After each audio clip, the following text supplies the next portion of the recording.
In this video, we'll offer an overview of the G500's initial setup details. So with no further ado, let's get started. Congratulations on the receipt of your new device. Please be sure to read the instruction manual carefully before unpacking the board, module, or fitting the device into your system. Make sure to follow all safety precautions and keep all original packing material for future storage or warranty shipments of the board. Here's what your kit includes: the G500 substation gateway itself, an SFP and CD tray. The CD tray holds the required documentation and support resources, and lastly, you should have a hardware compartment packet. As part of the hardware compartment packet, the rack mounting kit includes 4 metal pieces, specifically a left bracket, a right bracket, a top filler plate, and the bottom filler plate, along with M4 and M3 installation screws. The M4 screws are used to attach the left and right bracket to the G500 chassis, and the M3 screws are used to secure the top and bottom filler plates to the brackets.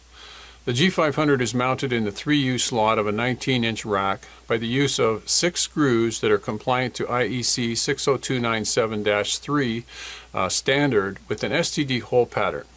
Before you install and operate the G500, please read and follow safety guidelines and instructions under safety precautions on page 12 of the Multilin G500 Substation Gateway Instruction Manual. These images provide a view of the G500's front panel. The front panel provides easy access to status indicators, user connections, and power supply units. A deep dive into the details of these indicators and the associated functionality is available in the G500 instruction manual and the training material on the G500 hardware. The rear panel of the G500 provides access to the communication ports, field wiring connections, and power connections. The G500 contains serial ports from the communication cards, which are powered from the G500. The types of communication cards included in your unit depends on what was ordered for your particular substation application. There are 6 SFP slots available for Ethernet interfaces at the rear of the unit. Into each slot, an SFP module can be inserted in the same order as the cages are labeled on the rear of the chassis.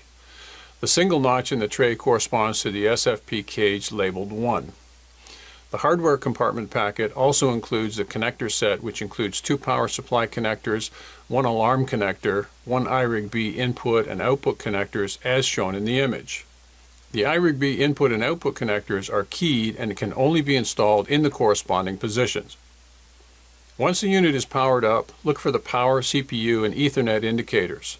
On successful power up, the power and CPU indicator is green. Ethernet indicators are green or orange depending on the link speed.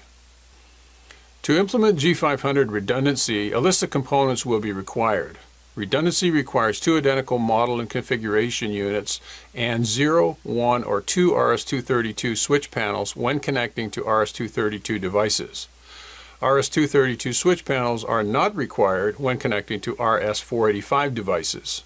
Please refer to the G500 Substation Gateway Instruction Manual numbered 994-0152 for more details on redundancy, wiring, and configuration. Please refer to the Technical Support Library for key documentation and support. This link takes you to the Technical Support page where you can select the G500 Substation Gateway, RTU, and Controller folder. In the Technical Support Library, you can select a desired firmware version folder to see a list of available documents and support resources. G500 release notes outline key features, capabilities, and known issues with the MCP at the time of release. Once the unit is powered up, there will be several interface options available for connecting to the device. This includes local KVM, maintenance Ethernet port, and serial maintenance port.